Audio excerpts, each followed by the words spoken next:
सदगुरु कबीर बीजक साखी प्रकरण साखी 46।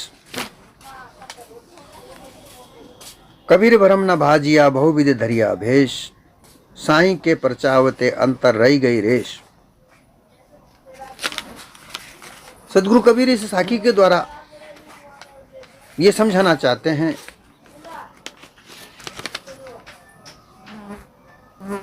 कि काया में रहने वाला वीर, काया वीर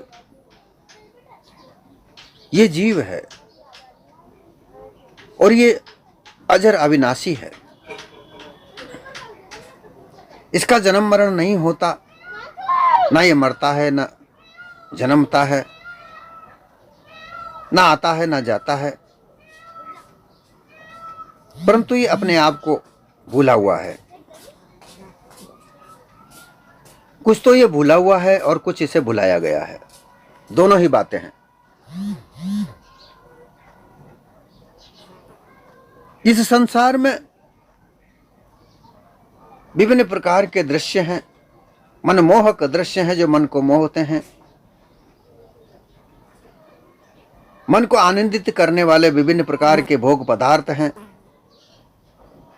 ऐश्वर्य प्रदान करने वाले विभिन्न प्रकार के साधन हैं, रूप लावण्य से भरी हुई स्त्री है और बलिष्ठ पुरुष है। पुरुष स्त्री पर आकर्षित होता है और स्त्री पुरुष पर आकर्षित होती है। स्त्री पुरुष दोनों मिलकर भोग पदार्थों पर आकर्षित होते हैं, विभिन्न प्रकार के दृश्यों पर आकर्षित होते हैं, मनमोहक होते हैं, विभिन्न प्रकार के संगीत को सुनकर लालायित होते हैं, काम उद्वेग जागृत होता है, उसमें वो भूला हुआ होता है। एक तो यह भूल है अपने से अलग आनंद में, भोग पदार्थों के आनंद में, दृश्यों के आनंद में, वार्तालाप के आनंद में, आमोद प्रमोद में, मनोरंजन में, इनमें भूला हुआ है। ये सब जड़ अध्यास है। इसका जड़ अध्यास मन को बनता है।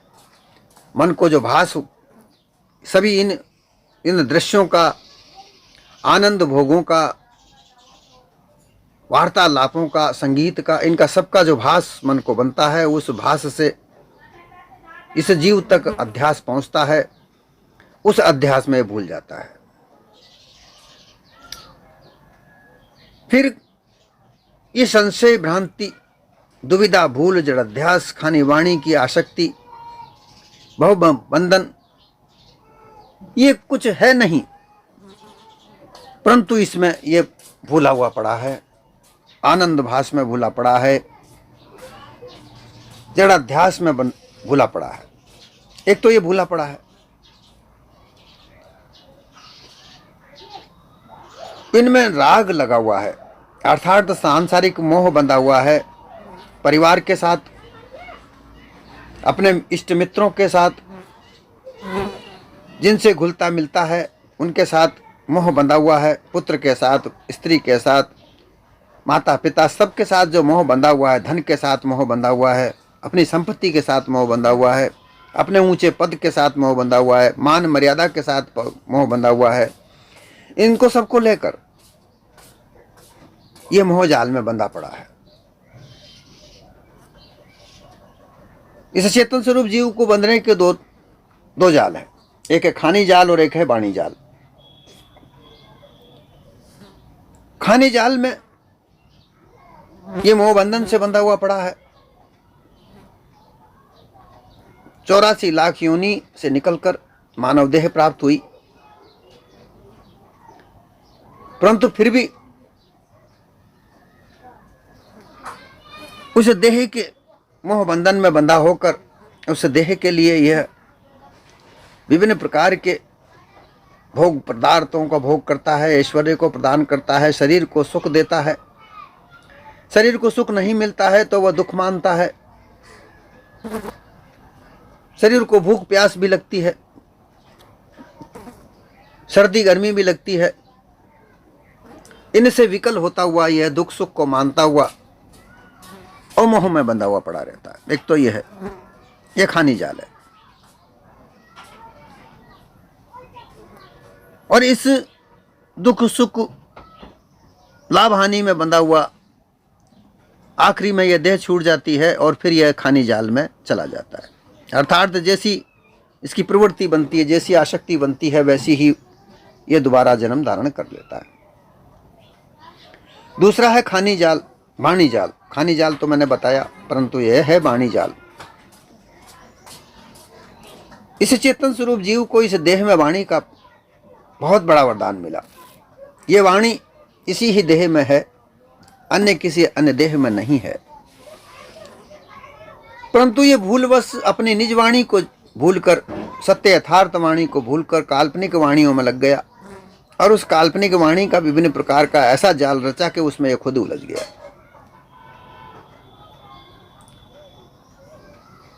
जब विभिन्न प्रकार की बात करते हैं तो वह वाणियां बहुत प्रकार की वाणियां होती हैं। छल कपट पाखंड की वाणियां, झूठ मिथ्या की वाणियां, प्रपंच की वाणियां, ये विभिन्न प्रकार की वाणियों में से ये उलझा हुआ अपने आप को भूला पड़ा है। ये तो है अपने आप का भूलना। परंतु जब इस भूल में ये बहुत प्रकार का कष्ट देखता है, क्योंकि जब छल कपट पाखंड से जीता है, इस अपना जीवन को ये चलाता है छल कपट पाखंड के आधार पर, झूठ के आधार पर, धोखाधड़ी के आधार पर जब अपने जीवन को ये चलाता है तो निश्चित रूप से इसको कष्ट होता है। चोरी करने वाला व्यक्ति चोरी करता रहता है, वह चोरी करता रहता है, एक दिन वो पकड़ा जाता है। जब वो पकड़ा जाता है तो बड़ा कष्ट भोगता है। झूठ बोलकर, झूठी वाणी का सहारा लेकर कोई भी मानव अपने जीवन को चलाता है, परंतु एक दिन उसका झूठ पकड़ा जाता है, वो बड़ा कष्ट उठाता है। छल कपट पाखंड के आधार पर भी अपने जीवन को चलाने वाले लोग सदा अपने जीवन को एक सा नहीं चला सकते। छल कपट पाखंड का भांडा फूटता है और फिर वह छल कपट पाखंड उसका चलता नहीं है। एक ना एक दिन उसका जो छल कपट का पाखंड है वो खुल जाता है और फिर वह बड़ा कष्ट देखता है। कहते हैं कि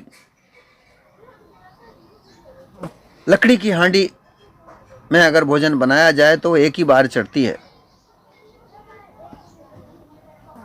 दोबारा वो नहीं चढ़ सकती। जैसे तैसे वो लकड़ी की हांडी अग्नि को सहन करते हुए एक प्रकार के एक बार में भोजन का निर्माण कर सकती है।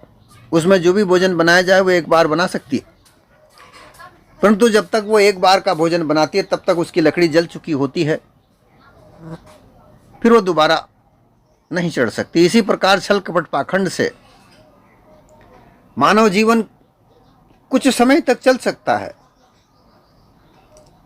परंतु जब वह छल कपट पाखंड का भेद खुल जाता है तो फिर वह छल कपट पाखंड उसका धरा रह जाता है और फिर वह मानव बड़ा कष्ट उठाता है। इस प्रकार के कष्ट झूठ बोलने वाले, छल कपट पाखंड से जीवन जीने वाले, धोखा देने वाले, गुंडागर्दी करने वाले, चोरी करने वाले, इस सभी को मिलता है। इसलिए ये अपने आप स्वतः बंधा हुआ होना है अबोधता से। ये क्यों बंधे हुए पड़े हैं? इसका कारण क्या है? अबोधता। क्योंकि यहां तक उनको अज्ञानता ही होती है, ज्ञान उनके पास नहीं होता है। अज्ञान किसे कहा जाता है और ज्ञान किसे कहा जाता है? अज्ञान उसे कहा जाता है कि जो मिथ्या, झूठ, प्रपंच, छल कपट पाखंड की जानकारी होना, यह अज्ञानता है। केवल झूठ की चतुराई, चालाकी, छल कपट पाखंड रचने की चालाकी, चतुराई, धोखा देने की चालाकी, चतुराई, इसमें पारंगतता प्राप्त करना, ये अज्ञानता है। परंतु ऐसे लोग अपने आप को ज्ञानी घोषित करते हैं और उनका प्रपंच यह होता है एक दूसरे को नीचा दिखाना, एक दूसरे से अपने आप को सर्वश्रेष्ठ बताना, विद्वानों से अपने आप को सर्वश्रेष्ठ विद्वान घोषित करना। वो उनका छल कपट पाखंड होता है, उसमें ज्ञान कहीं भी नहीं होता, क्योंकि उनमें अज्ञानी होता है। जो छल कपट पाखंड का जो जानकारी है वह उसमें पारंगत होते हैं और ऐसे व्यक्ति हमेशा अज्ञानी होते हैं। अब इस अज्ञानता में सर्वत्र स्वार्थ ही भरा पड़ा रहता है। अब इस स्वार्थ में पढ़कर विभिन्न प्रकार के मत पंथ, जो देवी देवताओं की पूजा कराने वाले पुरोहित बने हुए लोग, पुजारी बने हुए लोग, छल कपट पाखंड से देवी देवताओं की पूजा कराकर उन देवी देवताओं से के लिए चढ़ावा चढ़ाकर अपने जीवन का यापन करते हैं। वो झूठा दिलासा देते हैं, झूठे झूठे प्रपंच रचकर आकर्षित करके लोगों को वहां बुलाते हैं। अब ये बंदा ये भुलाने का रास्ता चालू होता है, क्योंकि लोगों को लालच भरा पड़ा है। इन अज्ञानी लोगों में, छल कपट पाखंड वाले लोगों में लालच भरा पड़ा रहता है, लोभ भरा पड़ा रहता है। इन लोभ और लालच के कारण ये ऐसे प्रपंचियों के चक्रव्यूह में पड़ते हैं, क्योंकि प्रपंचियों के चक्र में ही पड़ता है। छल कपट पाखंड करने वाला छल कपट पाखंड में ही जाके अपने आप को स्थित करता है। यहां तक ये सब अज्ञानता है, परंतु ये इसको ज्ञान बताकर लोगों को भ्रमित करके संशय में डालकर केवल अपना लोभ लालच सिद्ध करते हैं। एक तो ये बंधना है, दूसरा है ज्ञान। अब ज्ञान किसका? ज्ञान भी एक जानकारी है। अज्ञानता का बड़ा वहां तक दायरा है। अपने से अलग किसी अन्य कर्ता को मानकर उसके आधार पर विभिन्न प्रकार के मतपंथ की रचना करके ईश्वरवाद, आत्मपदवाद, ब्रह्मवाद, योगी, इनके द्वारा इस चेतन स्वरूप जीव को, अजर अमर जीव को अल्पज्ञ कह दिया गया, क्योंकि वो छल कपट पाखंड के जीवन में जीता रहा। अब छल कपट पाखंड के जीवन में उसको सुख तो प्राप्त हुआ नहीं, ना तो उसे भोग पदार्थों से सुख प्राप्त हुआ, ना धन से सुख प्राप्त हुआ, क्योंकि छल कपट पाखंड से धन कमाया तो कैसे सुख प्राप्त करेगा? छल कपट पाखंड से कमाया हुआ धन कभी सुख नहीं दे सकता। झूठ बोलकर कमाया हुआ धन कभी सुख नहीं दे सकता। ये प्रत्यक्ष में है। तो कष्ट तो होना ही है। उस कष्ट से दूर होने के लिए वह फिर प्रपंची गुरुओं के पास जाता है, जो आत्मज्ञानी हैं, ब्रह्मज्ञानी हैं, योगी हैं, भक्त हैं।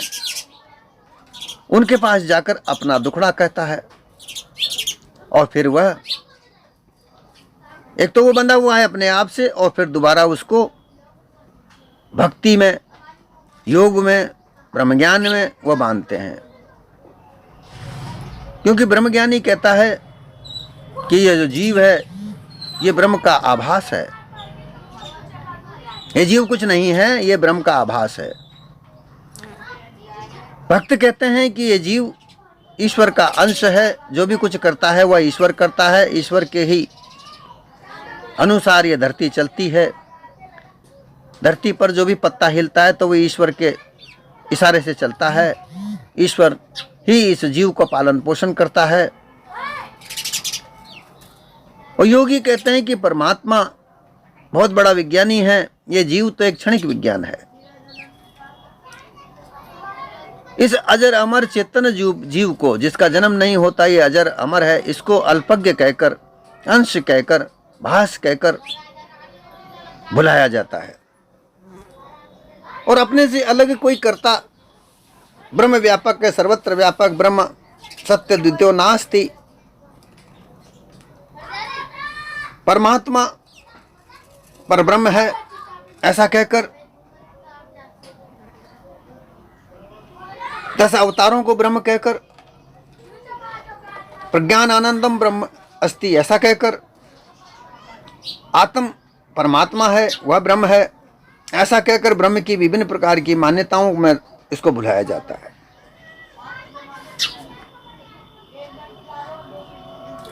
ये संशय में बंधा हुआ कि मैं इतना पैसा कमा रहा हूं, इतना धन कमा रहा हूं, फिर भी मुझे दुख है, ये संशय। मेरे पास में इतने बड़े बड़े साधन हैं, इन साधनों में मैं रहकर फिर भी मुझे कष्ट है, ये संशय।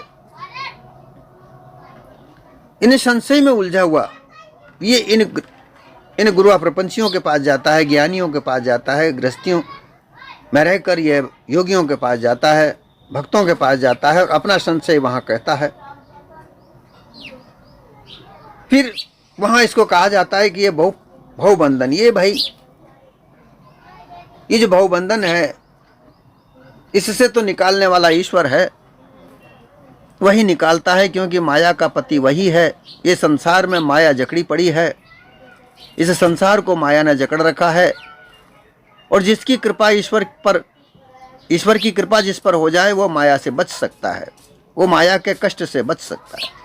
इसलिए ईश्वर की भक्ति करो, परमात्मा का ध्यान करो, ब्रह्म का ध्यान करो, तो भी तुम इस माया से छूट पाओगे, परंतु वह छूट नहीं पाते।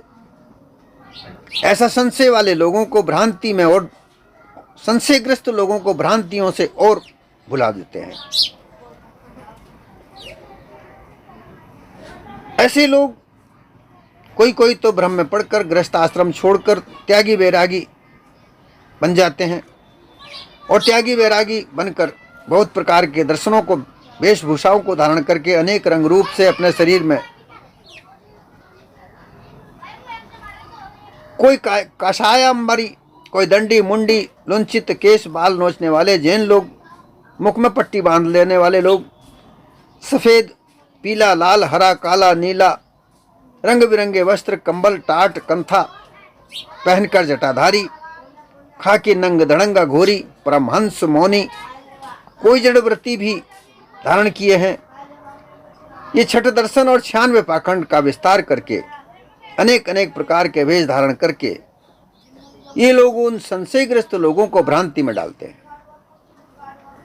ये फिर यहाँ बांधने का चालू काम होता है। जो बंधा हुआ पहले से ही है उसको भी ये और भ्रांतियों में बांधते हैं। 96 पाखंडों का जो नाम आता है उसमें 10 सन्यासी, 12 योगी और 14 शेख बखान, 14 ब्राह्मण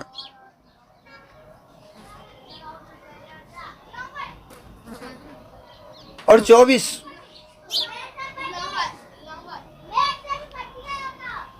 इस तरीके से 96 लोग, 96 पाखंड कहे जाते हैं। इनमें 10 सन्यासी, गिरिपुरी, भारती, वन अरण्य, सागर, पर्वत, इस प्रकार से ये 10 नाम हैं। ये सन्यासी लोग हैं। 12 योगी, नवनाथ तो कहे ही जाते हैं गोरखनाथ जी के, और फिर उसके अलावा अघोरी होते हैं, मसाणी होते हैं और नागा होते हैं। ये 12 योगी हैं। 14 शेख, ईसाई इस्लाम धर्म के जो 14 प्रकार के शेख कहे जाते हैं। 14 वंश जो है, मुख्य वंश 14 ब्राह्मणों के हैं। 24 तीर्थंकर जैनों के हैं। इस प्रकार से ये जब जोड़े जाते हैं तो ये 96 पाखंड है। क्योंकि ये सब अपने अपने धर्म, अपने अपने नाम से अपने अपने मतपंथ का प्रचार करते हैं, जिनमें मोक्ष कहीं भी नहीं है। ये सब अगले पिछले जन्म का वृत्तांत देकर लोगों को बांधते हैं।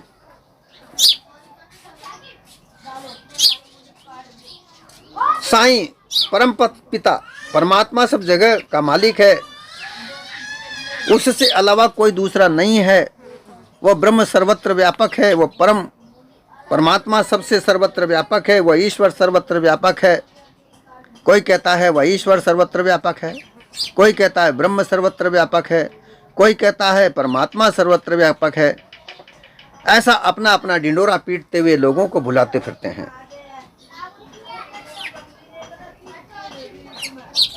इसमें कर्मकांड, उपासना, योग, ज्ञान, विज्ञान मार्गों की साधनाएं, अब इसमें कितने मार्ग हो गए? कर्मकांड का मार्ग अलग हुआ, उपासना का मार्ग अलग हुआ, योग का मार्ग अलग हुआ, ज्ञान का मार्ग अलग हुआ, ब्रह्म ज्ञान का, ब्रह्म की जानकारी, जो ब्रह्म विद्या है उसकी जानकारी, वेद वेदांत, विभिन्न प्रकार की वाणियों को रचकर ये लोगों को बुलाया जाता है। एक तो वह विषय वासनाओं में भूला पड़ा, दूसरा विषय वासनाओं में की भूल तो उसकी मिटी नहीं, और वो विभिन्न प्रकार के मतपंथों में बुलाया जाता है। और इन सब में भूलकर ये चेतन जीव जिसका जन्म मरण नहीं होता, अजर अमर है, उसको अल्पज्ञ बताकर, अंश बताकर, जन्म मरण में जाने वाला बताकर, अगले पिछले काल्पनिकता के जन्म मरण से जोड़कर उनकी ऐसी दृढ़ता बनाई जाती है कि तुम्हारे अगले जन्म में तुमने अच्छे कार्य किए, इसलिए तुम इस कर्म में मानव योनि को प्राप्त हुए। अब इस जन्म में भी अच्छे कार्य करो। अर्थात अच्छे कार्य कौन से बताए गए हैं? देखिए इनका प्रपंच कितना छल कपट का प्रपंच है। कर्म क्या बताया गया है? तीर्थ में स्नान करो, दान करो, होम यज्ञ करो, ये कर्म बताए गए। व्रत धारण करो, तीर्थों में जाकर मूर्ति के आगे जा जाकर नाक रगड़ो, उनमें दान पुण्य चढ़ाओ, ये कर्म बताया गया है। ये कहीं नहीं कहा जाता कि तुम मानव योनि में आए हो तो मानुष जैसे कार्य करो, पशुआ कर्मों को त्याग करो, ये कहीं नहीं बताया जाता। बस ये बताया जाता है कि तुम धन कमाओ, तीर्थों में जाओ, धन का चढ़ावा चढ़ाओ, जिससे केवल एक ही वर्ग का फायदा होता है। जहां भी बैठा है पुजारी, मंदिर के में जाकर बैठा है, उस पुजारी के पास जाकर लाखों करोड़ों का धन चढ़ाओ। अभी अभी एक बात सामने आई कि किसी ने एक चांदी का घोड़ा 90 लाख रुपए का एक चांदी का घोड़ा बनाकर मंदिर में चढ़ा दिया। अब इससे क्या केवल उस भक्त की अपनी धारणा पूरी हुई, जो भक्त की अंधी धारणा होती है वह पूरी हुई, इसके अलावा और कुछ नहीं। वहां कल्याणकारी कुछ नहीं हुआ। ऐसे विभिन्न प्रकार के धर्मांध लोग, जिनकी मान्यताएं हजारों साल से जो मान्यताएं चली आ रही हैं, उन मान्यताओं में बंधे हुए वो लोग अपने आप को ऐसी मान्यताओं में बांध कर, भूल कर अपने आप को भूले हुए हैं। उस घोड़े को बनाने के अलावा वो 90 लाख रुपए का अगर कहीं ऐसा कार्य करता जिसमें मानव का कल्याण होता, वो चांदी का बना हुआ घोड़ा 90 लाख रुपया वहां ब्लॉक हो गया, वो किसी काम का नहीं है, उससे कोई कल्याणकारी कार्य नहीं हुआ, केवल उस अंधभक्त की भक्ति ही पूरी हुई है। उसने अपना इतिश्री कर दिया कि मैंने अपना संकल्प पूरा किया, परंतु उससे कहीं भी मानव कल्याण सिद्ध नहीं हुआ।